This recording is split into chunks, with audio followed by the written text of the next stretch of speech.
एक राजकुमारी जो गलती से चुड़ैलों के स्कूल में पहुंच गई और एक चुड़ैल की बेटी जो परियों के स्कूल में पहुंच गई। आगे क्या होता है एंड तक जरूर देखना। मूवी का कॉन्सेप्ट अच्छा है, मुझे उम्मीद है आपको पसंद आएगा।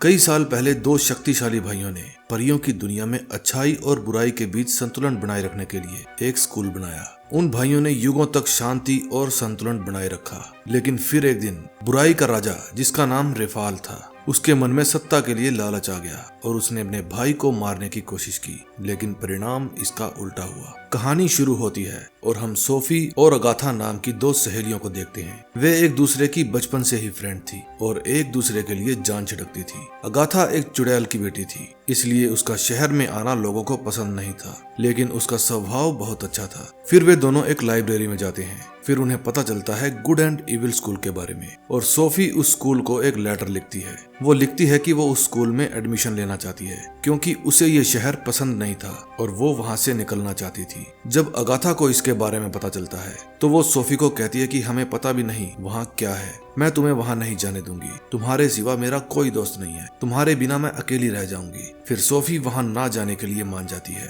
और जाकर अपना ही पेड़ में रखा हुआ लेटर पाड़ देती है। लेकिन रात को वो फिर से उसी जंगल में आ जाती है क्योंकि अब उसका मूड चेंज हो गया था और अगाथा भी उसे ढूंढती हुई वहाँ पहुँच जाती है। तभी वहाँ पर पेड़ों के बीच से काला साया आता है और सोफी को वहाँ से ले जाने लगता है। अगाथा भी भागकर सोफी को पकड़ लेती है और उसके साथ ही अलग दुनिया में पहुँच जाती है। तभी वहाँ पर एक बड़ा सा गरुड़ आता है और उन दोनों को उड़ाकर ले जाता है। वो उन्हें गुड इविल स्कूल के पास ले जाता है और अगाथा को अच्छाई के स्कूल और सोफी को बुराई के स्कूल के पास छोड़ देता है। तभी वहाँ पर और भी लड़के लड़की आकर गिरते हैं। वे सब इविल बनना चाहते थे, जबकि सोफी अच्छाई के स्कूल में जाना चाहती थी। वो चिल्लाती है कि मुझे राजकुमारी बनना है, मैं गलत स्कूल में आ गई हूँ। गाथा अच्छे स्कूल में जाकर गिरती है। तभी वहाँ पर कुछ लड़कियाँ आती है और उसे ट्रोल करने लगती है। वो कहती है कि मुझे बुराई के स्कूल में जाना है। तभी वहाँ पर परियां आ जाती हैं और उसे उठाकर अंदर ले जाती हैं। उधर सोफी एक टीचर के पास जाती है और उसे कहती है कि मैं गलत स्कूल में आ गई हूँ। टीचर कहती है कि यहाँ पर गलती की कोई गुंजाइश नहीं है। सोफी कहती है मैं यहाँ गलत फंस गई।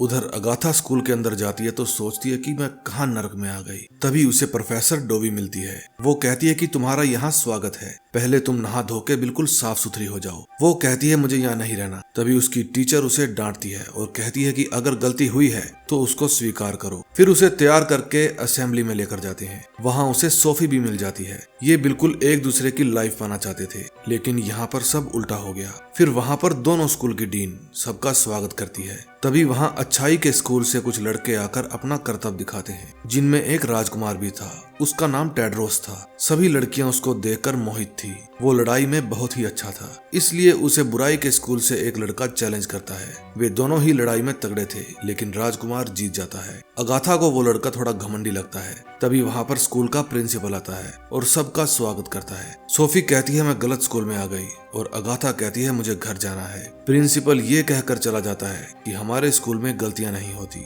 अगाथा को उसका कमरा दिखाया जाता है, लेकिन उसकी क्लासमेट उसे वहाँ पर बंद कर देती है। सोफी को भी कुछ चुड़ैल की बेटियों के साथ रहने की जगह मिलती है और पहले ही दिन उनकी झड़प हो जाती है। अगाथा वहाँ से बाहर निकलने की कोशिश करती है और गलती से लाइब्रेरी में पहुँच जाती है। तभी वहाँ पर दोनों स्कूल की डीन आती है और डिस्कस करती है कि क्या सच में गलती से वो लड़कियां एक दूसरे के स्कूल में आ गई हैं। लेकिन लेडी लासो कहती है जो भी हुआ है उसे ऐसे ही रहने दो। तभी वहाँ पर रेफाल आ जाता है और अगाथा से कहता है कि सोफी से दूर रहो। तभी अगाथा सोफी को ढूंढती ढूंढती इविल स्कूल के बाहर पहुंच जाती है और वहीं ऊपर एक रूम की विंडो में सोफी उन चुड़ैल की बेटियों के साथ लड़ रही थी। तभी सोफी के अंदर का डेविल उसे गुस्सा दिला देता है और वो एक लड़की को पीट देती है। फिर वो नीचे अगाथा को देख लेती है और उसके पास आ जाती है। अगाथा उसे हेडमास्टर के पास ले जाती है ताकि उन्हें अपनी प्रॉब्लम बता सके। उस रूम में दुनिया की सारी कहानियां लिखी हुई थी और इन दोनों की कहानी भी लिखी जा रही थी। फिर तभी वहाँ पर हेडमास्टर आकर पूछते हैं तुम जाना क्यों चाहती हो? यहाँ जो स्टूडेंट्स आते हैं वो असली दुनिया में जाकर कहानियां बनाते हैं, जैसे चुलबुल पांडे, सिम्बा, टेक्निकल गुरुजी, पोपाय और शिनचैन सब यहीं से गए हैं। इन सब की कहानियां भी इसी पेन से लिखी गई थी। सोफी कहती है कि मैं अपना स्कूल चेंज करना चाहती हूँ। हेडमास्टर कहते हैं कि अगर अच्छाई के स्कूल से कोई तुम्हें सच्चा किस करेगा तो तुम्हें अच्छाई के स्कूल भेज दिया जाएगा, लेकिन इसके बदले में तुम्हें एक कीमत चुकानी पड़ेगी। फिर उन दोनों को अपनी अपनी जगह भेज दिया जाता है। अब अगले दिन से उनकी क्लासेस शुरू होती है। उन्हें अच्छे और बुरे काम सिखाए जाते हैं। टीचर अगाथा को मुस्कुराना सिखाती है, लेकिन वो मुस्कुराने में फेल हो जाती है। सोफी को भी बदसूरत बनने की ट्रेनिंग दी जाती है ताकि वो बुरी दिख सके। तभी खाना खाते समय वे दोनों आपस में मिलती है। उन्हें पता चलता है कि उन्हें अपना अपना पार्टनर ढूंढना होगा। अगर वो इसमें फेल हो गई तो 3 बार फेल होने के बाद उन्हें चूहा बना दिया जाएगा। सोफी उसे राजकुमार को देने के लिए एक लेटर देती है। अगाथा जाके उस राजकुमार को वो लेटर पकड़ा देती है और कहती है कि मेरी फ्रेंड सोफी ने दिया है, जो गलती से बुरे स्कूल में चली गई है। फिर उन सबको जंगल में घुमाने के लिए लेकर जाते हैं। उन्हें सिखाया जाता है कि हर खूबसूरत दिखने वाला फूल गुलाब नहीं होता। तभी एक फूल राजकुमार ग्रेगर के पांव पर काट लेता है और वो डर के वहां से भागने लगता है। अगाथा उसे रोकती है क्योंकि वो 2 बार पहले ही फेल हो चुका था और अब तीसरी बार फेल होने पर उसे गायब कर दिया जाता है। अगले दिन मिस लासो क्लास में सबको अपनी अपनी पावर दिखाने के लिए कहती है। सोफी कहती है मैं जंगल के जीवों को बुला सकती हूँ क्योंकि मैं पशु पक्षियों से बात कर सकती हूँ, लेकिन हेस्टर उसका मजाक उड़ाती है। फिर सोफी बदला लेने के लिए उसकी मोम का मजाक उड़ाती है। फिर वो अपनी पीठ के ऊपर से एक ड्रैगन को बाहर निकालती है जो सोफी को मारने की कोशिश करता है और सोफी आवाज लगाकर मधुमक्खियों को बुला लेती है। वे मक्खियां आकर हेस्टर को काफी तकलीफ देती हैं। फिर टीचर के कहने पर सोफी अपनी मक्खियों को रोक लेती है, लेकिन उन मक्खियों में से रेफाल निकलता है और कहता है तुम बहुत अच्छा सीख रही हो सोफी। फिर टीचर सोफी को खींच कर ले जाती है और कहती है तुम बिल्कुल सही जगह हो। खूबसूरत होने से अच्छा नहीं होता, बल्कि हमारा व्यवहार हमें अच्छा बनाता है और तुम बिल्कुल भी अच्छी नहीं हो। उधर प्रोफेसर डोवी सभी को एक तालाब के पास लेकर जाती है और कहती है कि इसमें जो मछलियां हैं वो सबकी विश पूरी करती हैं। तभी गाथा उसमें हाथ डालकर विश मांगती है और उस पानी में से एक लड़की बाहर निकलती है। वो कहती है कि मैं पिछले 100 साल से यहाँ सबकी विश पूरी कर रही हूँ और आज पहली बार किसी ने मेरे लिए कुछ मांगा है और मुझे आजाद किया है। तभी आसमान में से एक गरुड़ नीचे आता है और अगाथा समझ जाती है कि ये उसका दोस्त ग्रेगर है जो कल जंगल में गायब हो गया था। लेकिन तभी राजकुमार आता है और उसे मार देता है, ये सोचकर कि वो अगाथा को मारने आया है। फिर अगाथा अपनी प्रोफेसर को कहती है क्या तुम इसे अच्छा कहते हो? जो तुम्हारी उम्मीदों पर खरे नहीं उतरते तुम उसे मार देते हो। अगर ये अच्छा है तो मुझे नहीं रहना यहाँ पर। प्रोफेसर कहती है कि तुमने अपनी इच्छा पूरी करने की बजाय उसके लिए ही विश मांग ली जो दूसरों की विश पूरी करती है। ये तुम्हारी अच्छाई है और तुम बिल्कुल सही जगह पर हो। अगले सीन में हम देखते हैं कि सोफी फिर से राजकुमार से बात करने की कोशिश करती है और उसे बताती है कि मैंने ही तुम्हें खत लिखा था। लेकिन तभी 2 वुल्फ आकर उसे ले जाते हैं और कहते हैं कि तुम्हें राजकुमारों से बात करने की इजाजत नहीं है। फिर उसे एक अंधेरे कमरे में बांध दिया जाता है। तभी वहाँ पर लेडी लासो आती है और कहती है कि जब तक तुम सोचोगी कि तुम खूबसूरत हो और तुम अपने आप को राजकुमारी समझोगी तब तक तुम काम में ध्यान नहीं दोगी। और ये कहकर वो उसकी चुटिया काट देती है। वो खुद को शीशे में देखकर रोने लगती है। तभी वहाँ पर रेफाल आता है और कहता है कि ये दुनिया बहुत बुरी है और अच्छे लोगों की इसमें कोई जगह नहीं है। अगर तुम्हें ना मिले जो तुम्हारा है तो उसे छीन लो। फिर सोफी फैसला करती है कि उसे सच्चे प्यार की किस पाने के लिए जो भी करना पड़े वो करेगी।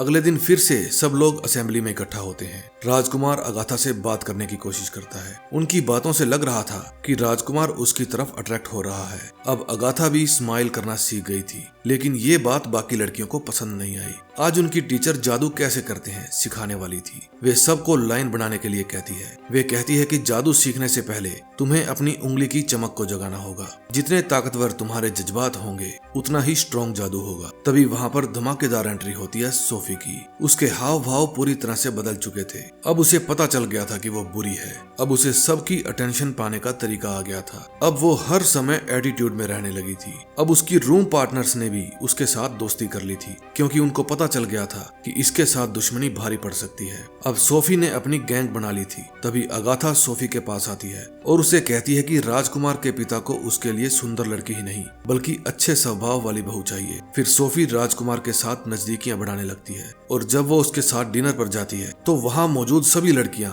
अंदर ही अंदर जल रही होती हैं। राजकुमारी तो उनको साथ देकर अंदर से जलकर राख हो जाती है। फिर राजकुमार को लेकर सभी लड़कियों में झगड़ा हो जाता है। सबको हेडमास्टर के सामने लाया जाता है। टीचर्स कहती है कि अच्छाई और बुराई एक साथ नहीं रह सकती।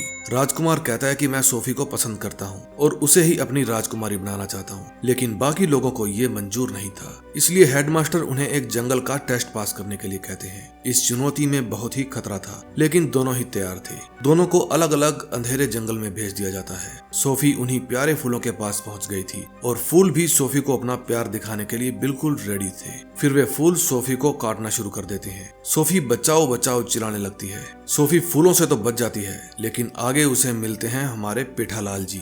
अब वो सोफी पर हमला करते हैं। तभी उसकी मदद करने के लिए अगाथा कबूतर बनकर आ जाती है। फिर आगे उसे राजकुमार दिख जाता है, लेकिन उनके बीच में पेठालाल जी आ जाते हैं और दोनों को आपस में मिलने नहीं देते। पेठालाल राजकुमार को मारने ही वाला था। राजकुमार चिल्लाता है कि सोफी मेरी तलवार दो, लेकिन सोफी खुद डरी हुई थी और अगाथा के कहने पर भी वो उसकी हेल्प नहीं करती। फिर अगाथा वो तलवार राजकुमार को दे देती है और वो पेठालाल को मार देता है। फिर प्रिंस सोफी पर गुस्सा हो जाता है और कहता है कि तुमने मुझे धोखा दिया है, और ये गेम वहीं पर खत्म करके चला जाता है। सोफी अगाथा पर गुस्सा हो जाती है, लेकिन अगाथा कहती है मैं भी अगर हेल्प नहीं करती तो वो मारा जाता। फिर सोफी भी वहाँ से चली जाती है। सोफी को एक रूम में बंद कर दिया जाता है। तभी वहाँ पर रफेल आ जाता है। वो कहता है चाहे कोई भी तुम्हारा साथ छोड़ दे, लेकिन मैं तुम्हारा साथ कभी नहीं छोड़ूंगा। तुम ही मेरी बुराई को आगे लेकर जाओगी। मैं तुम्हें इतनी ताकतें दूंगा जो किसी के पास नहीं होंगी। क्या तुम्हें मेरा ये तोहफा स्वीकार है? सोफी कहती है हाँ स्वीकार है। उधर सभी टीचर्स और अगाथा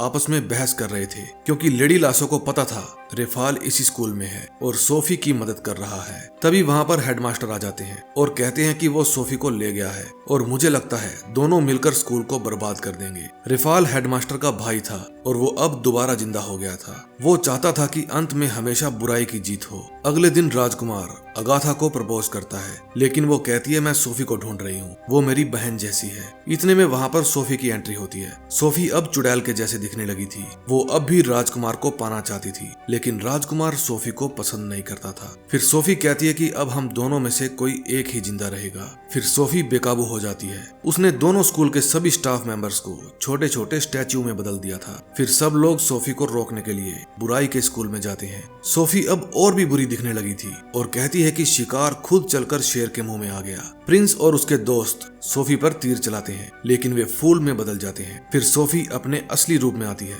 और गुड स्कूल वाले छात्रों को बैड स्कूल वाले छात्रों में बदल देती है और अपने बैड स्कूल वाले छात्रों को गुड स्कूल वाले छात्रों में बदल देती है। अगाथा कहती है कि सोफी बंद करो ये सब कुछ। सोफी कहती है आज वैसे भी सब कुछ खत्म हो जाएगा। फिर उन सब में घमासान युद्ध होता है। स्कूल और स्कूल के छात्र धीरे धीरे बर्बाद हो रहे थे। अब हर तरफ से बुराई ही जीत रही थी, जैसा कि रेफाल चाहता था। फिर वो अगाथा को उठाकर बाहर फेंक देती है और लड़ने चली जाती है हेडमास्टर से। फिर हेडमास्टर वहां आ जाते हैं और अचानक से रेफाल में बदल जाते हैं। फिर रेफाल बताता है कि मैंने सदियों पहले ही अपने भाई को मार दिया था और यहाँ पर भेष बदल कर रह रहा था। मैंने हमेशा स्कूल का संतुलन खराब करके रखा है। मेरे ही कारण अच्छाई सिर्फ खोखली रह गई थी और लोग भ्रम में जीते रहे, क्योंकि पिछले 200 साल से अच्छाई जीत रही थी। तुम्हारे पास पावर आते ही तुम मुझसे भी आगे निकल गई। अब अगर हम दोनों एक हो जाएं, तो पूरी दुनिया पर राज करेंगे। मैं ही तुम्हारा राजकुमार हूँ। मैंने सदियों से तुम्हारा इंतजार किया और अब सच्ची किस करते ही हम अमर हो जाएंगे। फिर वे एक दूसरे को किस कर लेते हैं और दोनों स्कूल नष्ट होना शुरू हो जाते हैं। फिर सोफी गुस्सा हो जाती है और कहती है कि मुझे अपने दोस्तों को मारना नहीं था, मुझे उन पर राज करना था। तभी वहाँ पर अगाथा आ जाती है।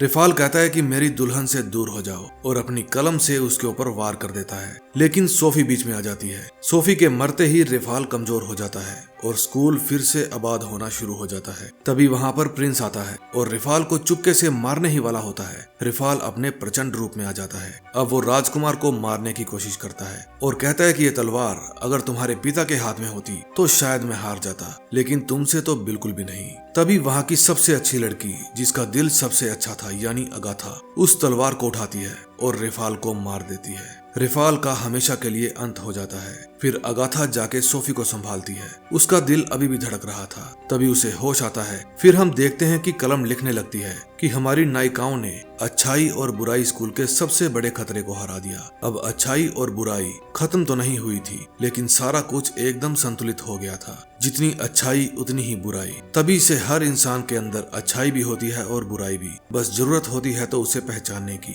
एंड में हम देखते हैं कि अगाथा और सोफी वापिस अपनी दुनिया में जाने लगती है। राजकुमार अगाथा को रोकने की कोशिश करता है, लेकिन वो कहती है कि हम फिर मिलेंगे, और वहां से अपनी दुनिया में लौट जाती है। अब कमाल की बात तो ये थी कि उनका जादू अभी भी उनके पास था। दोस्तों, अगर आपको मूवी अच्छी लगी हो तो प्लीज सब्सक्राइब का बटन दबाएं और अपना प्यार दिखाएं। मैं आपको मिलूंगा एक नए दिन नई स्टोरी के साथ। तब तक के लिए बाय बाय।